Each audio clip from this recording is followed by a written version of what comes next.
Hello everyone, I am Ma'am Kath and welcome to my YouTube channel. Pag-aralan naman natin ngayon ang absolute value. Okay, so ano bang ibig sabihin ng absolute value? Sabi, the absolute value of a number is the distance of a number from zero. Para lalo natin maintindihan, mag-draw tayo ng number line.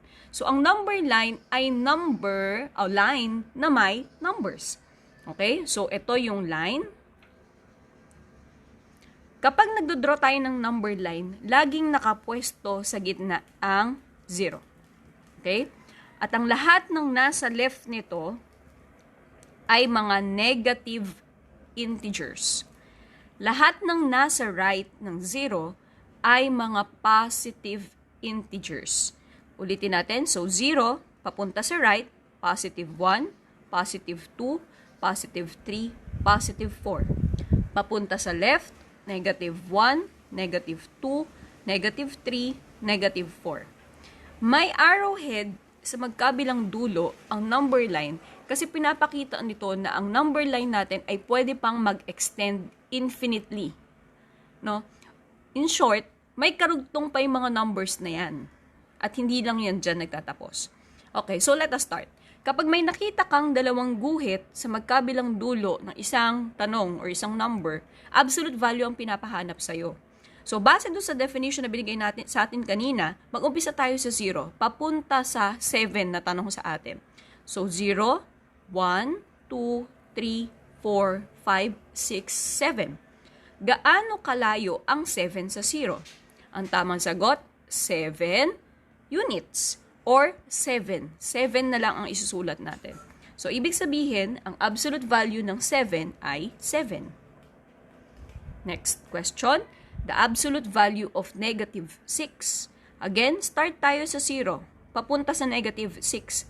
Saan na nga ulit yung mga negative numbers? Nasa left.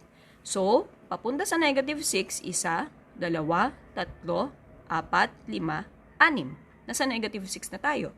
Mula sa 0, 6 units ang layo nito hanggang sa negative 6. So, sagot natin, ang absolute value ng negative 6 ay 6. Another example, absolute value ng negative 8. Again, start tayo sa 0. Saan tayo pupunta? Left or right? Left, kasi nandun yung mga negative integers. So, 1, 2, 3, 4, 5, 6, 7, 8. 8 units mula sa 0 para makarating sa negative 8. So, ibig sabihin, ang absolute value ng negative 8 ay 8. So, mula sa tatlong example natin kanina, wala tayong nakuhang negative na sagot. Kasi, ang absolute value ay palaging positive. Okay? Let's have more examples. This time, kahit hindi na natin i-draw sa number line, dapat alam na natin kung ano yung sagot. Okay? So, what is the absolute value of negative 3? Positive 3.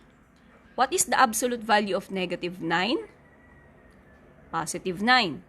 What is the absolute value of positive 12? Positive 12. What is the absolute value of negative 2? Positive 2.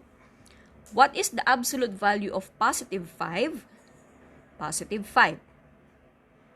Okay, next. Number 6. Let us find the absolute value of this given. Number 6, 15 feet below sea level.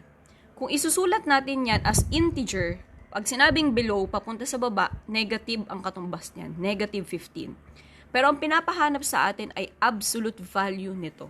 So, ibig sabihin, ang absolute value ng negative 15 ay positive 15. Next, number 7. Absolute value ng 500 pesos deposit in the bank. Pag nag-deposit tayo, nadadagdagan yung pera natin, di ba? So, ibig sabihin, positive ang katumbas nun. Pero, ang pinapahanap sa atin ay absolute value nito. Okay? So, ang absolute value ng 500 ay 500. Next, 3 floors up. Anong katumbas na integer ng 3 floors up, pataas? Ito ay positive 3.